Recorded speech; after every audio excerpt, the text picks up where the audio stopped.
Tell me a little bit about how you kind of went about the classroom prior to the pandemic. What was your teaching schedule like? What was your typical classroom experience for a day? Sure. So my program typically has about over 100 kids in it. So I teach fourth and fifth grade elementary band. And my typical schedule is we would have rehearsals before school. So 2 days a week, I would have a rehearsal for fifth grade band. And then another 2 days, I would have a rehearsal for fourth grade band. The one morning when I didn't have rehearsals, we would have staff meetings. So every morning I was at school prior to the start of the school day. The kids would get transported here either by their parents dropping them off or an early morning bus run. And then my school day, I teach typically about 8 lessons each day. And the lessons are grouped together by their age, their instrument, and ability level. So every day I would teach about 8 lessons. And then my school day would end early because I taught before school. So I had an offset schedule. Typically though, I never leave, early because I'm here trying to catch kids, make sure they have stuff. If I need to catch them before they leave for the day, to give them paperwork or extra music, or if I fix their instrument or something like that. In our lessons, we learn stuff from the lesson book. We do the band music. I prepare kids for solo festival, even at the elementary level. So there's a lot that we do throughout our school year, just getting them ready to not only play but to perform as well. So What's your typical concert schedule? I mean, what does that look like? so I have two kind of mandated concerts, I guess it maybe required concerts. So my fifth graders, because they already know how to play, they would perform a winter concert where we try to, to have holiday music. I always try to have something fun where I include other staff members who have pretended to be like elves and like narrated a song, or my custodian knows how to play the bells, so we sometimes have him join us on songs. And then in the spring, both of my groups would perform. So my fourth graders would have their first ever concert in the spring, and my fifth graders would have their final concert here at Lakeshore. But I try to have other performance opportunities. So in the spring, I also take my fifth grade band, and I'm from Rochester, New York, and we have a local minor league baseball team here called the Rochester Red Red Wings. Wings. Yep. And we go and we perform the national anthem at the start of the game, and then we make it Oh, like a lakeshore family fun night. So we invite the whole school, whoever wants to come. My kids would perform, and then we would sit together and enjoy the game. They go get their ice cream and funnel cake and stuff. So it's not only it's a very cool community performance for the kids, but then we kind of put it out there as like a school fun night. So it's a kind of a way for the whole Lakeshore community to come together to not only support my kids, but to support each other. And then we've been also invited to, to play for some local like district sporting events. So since my kids know the Star Spangled Banner, we can play. In the past, my district has done like walkathons or not triathlons, like a Tough Mudder fun run sort of thing, and we've been invited, to perform at that. During Music in Our Schools Month, which happens in March, my kids are constantly playing on the announcements in the hallways, like as much exposure as I can. Again, they only are in elementary school, so I think I push it just enough. I mean, they're only in elementary school. We're not like professional performers, but I think that offers them some really cool, unique opportunities than just the traditional concert settings, which are also very much needed, but we take it a little bit outside the box into the community. so I'm a big baseball fan, so I know about the Red Wings. That's really really cool. So you mentioned in some of our former conversations that your budget is almost non-existent, and you have to often uh, go outside of the bounds to be able to get equipment for your kids. So tell me a little about that, how that works. What are some of those things that you do?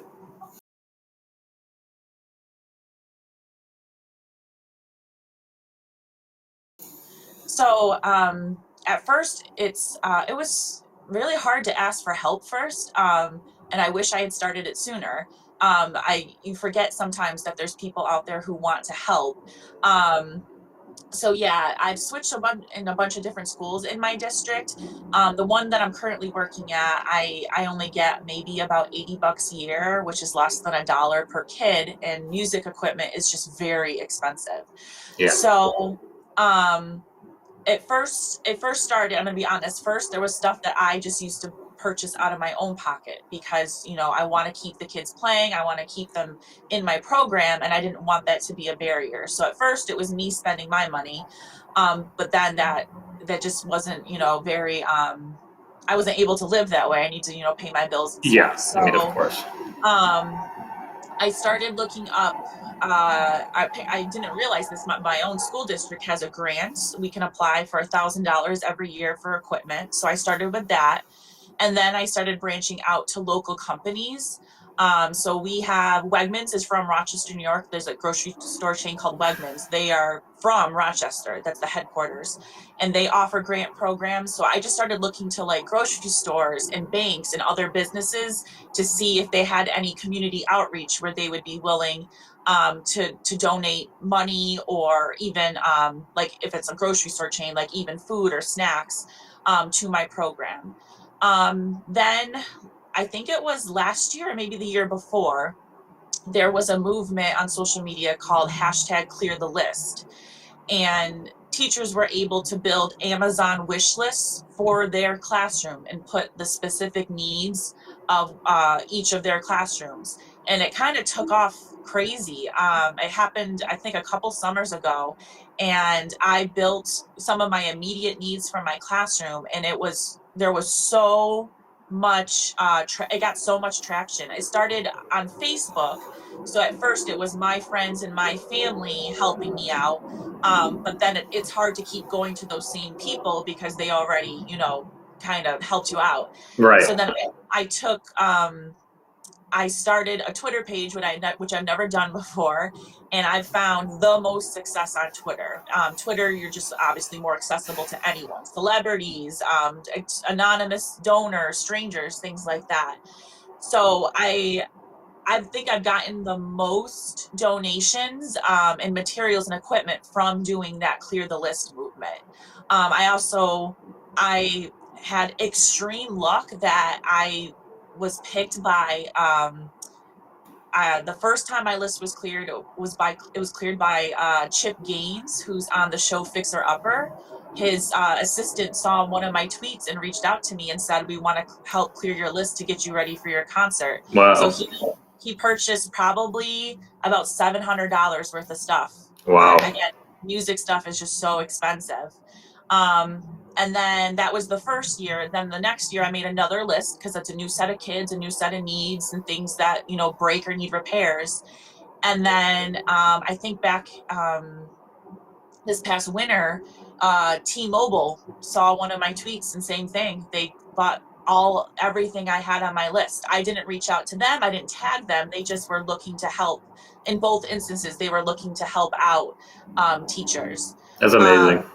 yeah. So since doing Clear the List, I've found also even greater success now on Donors Choose.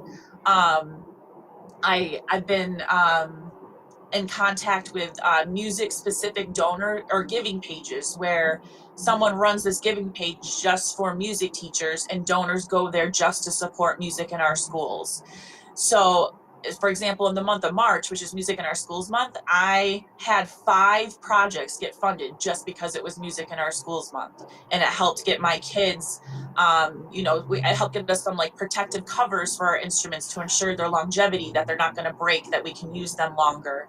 Or I had a student who needed a flute and I didn't have an extra one. So we were able to get another flute so this girl could play. And other little things like that. I can get snacks and rewards for my kids just to keep them motivated in the program as well. So there's so many opportunities.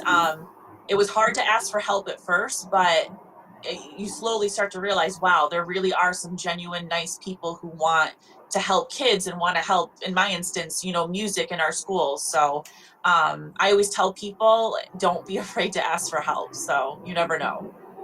Yeah, that's really an amazing story. I'm shocked to learn that you're like fairly new to Twitter. You seem kind of a natural on there.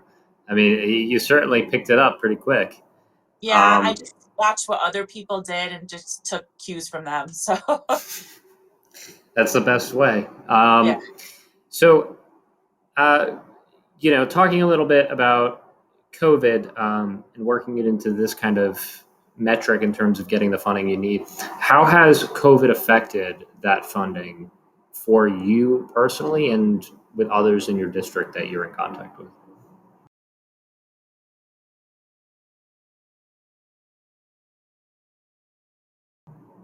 Um, I think if so, funding wise, it's for if what I need is for something to do with COVID. So, for example, instruments, some of the regulations we had with instruments required us to have covers over our bells or certain kind of masks for the kids to wear to help prevent the spread of air. Anything like that, our district was right on top of getting for us, because any protective PPE to ensure that our kids could play. Again, this is when they were back in person though. But if I couldn't tell my district, back in March when I needed a flute, there was no money to get me an instrument. They could pony up the money when it was to meet the specific regulations we had in order to meet in person. Um, Other than that, I'm sorry, can you say your question again? I want to make sure I Yeah, understood. sure. No, you know, has COVID sort of affected your funding in any way? Has it made it better? Has it made it worse? How about any others that you know in your district who have experienced sort of the same thing? Okay. I feel a little bit that it's kind of the same. So, and as in general, a lot of us just haven't gotten a new instrument in years, and this year is not gonna, with COVID, that's not gonna help that. So, a lot of money went to getting us the PPE we needed instead of getting us new equipment or something like that. Um, but I will say on the other end, our district fought really, really hard not to make cuts to the arts. So it's a little bit of a balance. Maybe they couldn't get us any new instruments this year, but there was no cuts to any programs. So there'll be programs continuing in the fall without students or staff or school buildings suffering. Um,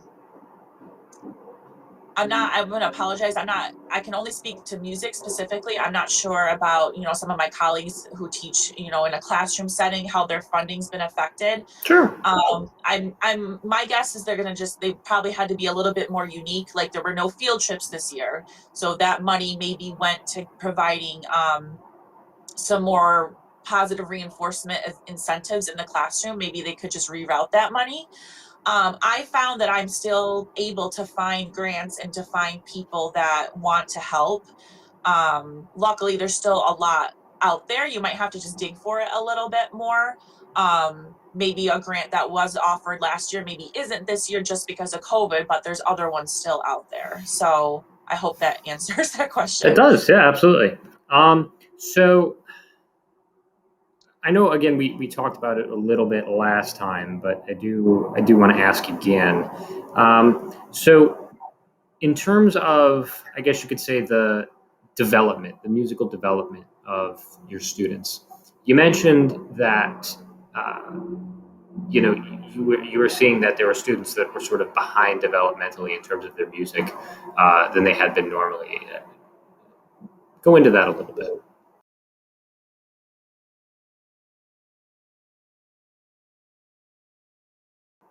Okay, yeah. So much of what we do is very, fine motor skills, very tactile, very much like show and tell. Um, and it's a lot for an instrument. It's so much easier for me to be showing them in person or right next to them to correct something. Um, when COVID hit last year, there wasn't only a barrier like in my music instruction, there was a barrier for how do kids check email. They had no idea they even had email. What's a Google Classroom? That was just a huge curve. So getting the technology piece first, that was the first step in getting the technology piece. And it was a curve for me. What I do is not anything that's typically online.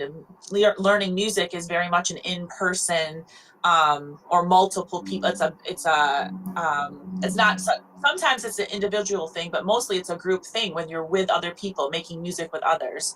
So there was a big curve for all of us to transition to online, which took away from the music instruction at first. Then doing lessons online, it took a, for me, I had to be so tedious. I had to be very specific with my instructions, making sure they heard me. There was a little bit of a barrier in figuring out if their camera was flipped, because you really have to have your right hand and left hand in a certain spot. So if, I might be facing this way, but they're facing the other way. Right. And it was, again, a learning curve to figure out, is your camera flipped? Is mine flipped? Is yours not? My fifth graders, it wasn't as bad because they already knew how to play. I had already gotten them started. My biggest struggle was the beginners. It was one of the hardest things I've ever had to do, was to teach people who've never played an instrument before how to play an instrument online. So, I mean, we start the first lesson with how to open the case to make sure they don't open it upside down. And you have to try to, they're so excited, but you have to try to like keep them a little bit grounded, because you don't want anything to happen to the instrument where they accidentally break or something. Again, it was such a slow process. I am a clarinet player, and that took the longest for me to teach the kids because it has the most parts. So the first lesson, they didn't even make a sound. It took me 30 minutes to teach them how to open the case and to put all the parts together. Wow. That was lesson one. I couldn't even get them to make a sound. Just very, very slow. And then it was a lot of me. I wanted to make sure that they felt like they were still doing a great job. Like, it's not their fault that we're online, that I wanted to keep their excitement up. So just making sure that no matter what we did in the lesson, they did a good job. They're off to a great start. I can't wait to see you next week. That sort of stuff to keep them still invested and motivated. We're back to in-person now, which has helped. It's helped tremendously. I feel like they're all fine, like on the right path. However, starting next school year, my fourth graders, next school year will be fifth graders. I'm almost positive about 75% of them I will have to just start all over from the beginning. Just to reinforce those foundational skills that just I don't think are going to hold up this year, because there's been so much transition from online to in person, and just what COVID's been. I mean, just it's been a lot of trauma. I mean, COVID and learning how they've done this is not normal for them. So I'm basically planning on starting most of them over again in the fall. Wow. I mean, it's almost like you lost an entire year worth of progress. What is that going to look like for you? Like having to start from scratch with your fourth graders going into fifth graders, or third graders going into fourth graders.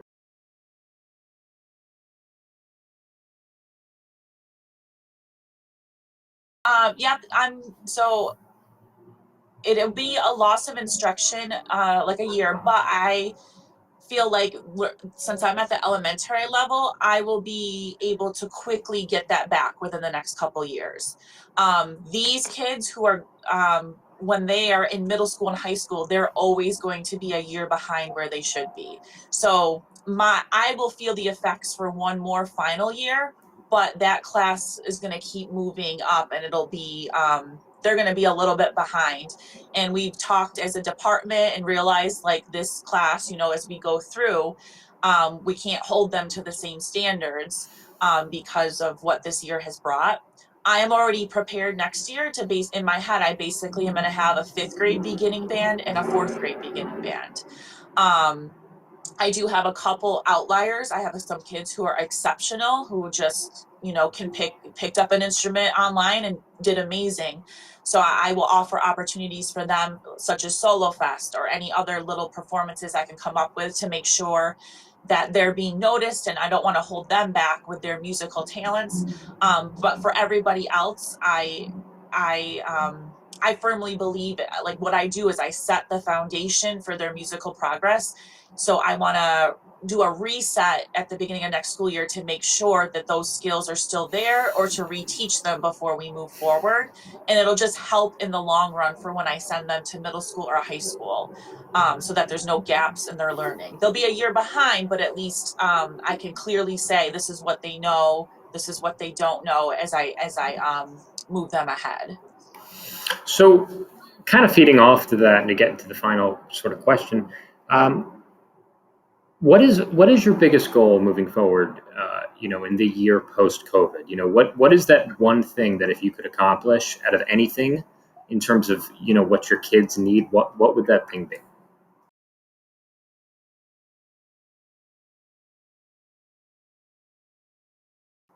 I really hope we can have a concert. It's one of the driving forces. If kids are sometimes on the fence about playing an instrument, the fact that they know there's a concert, there's a performing opportunity, gets a lot of kids to stay in the program or keeps them motivated. I worked really hard this year to keep kids motivated without the promise of any performance opportunity. I said, I don't know, we can see in the spring, and now it's the spring, and there's no way we can. So my goal next year, I literally, we already talked about this. I said the next concert I ever have, I'll probably be bawling at it, because our last concert was winter 2019. That's the last time at Lakeshore that I had a concert. Wow. Um, so even next school year, I won't be able to do one in the winter. I don't think they would be ready. I mean, they could surprise me, but I don't think they will be. So the next concert, my goal is spring 2022. That's the next time I can have a concert. I think that's feasible with both groups. I'll just have, like I said, I'll have a fifth grade beginning band and a fourth grade beginning band. If I could get back to the Red Wings game, I will try my hardest. The Star Spangled Banner is a pretty hard song, so we'll see if we can somehow make something happen. But some type of performance is my goal. Not that I'm performance driven, but I'm shocked at how much I miss that. Like, right now, I should be getting ready for concerts, and there's nothing like that's happening. So I really miss it a lot. I miss it for them, their parents, and the pictures, and just the experience of playing with their peers. And like I said, the beginners, it's always their very first one, so it's exciting. And then my fifth graders, it's always their last one, so it's really like heartfelt and a little bit emotional, knowing that this is their last thing they're doing at Lakeshore before I send them to middle school. So I'm excited to have that back again.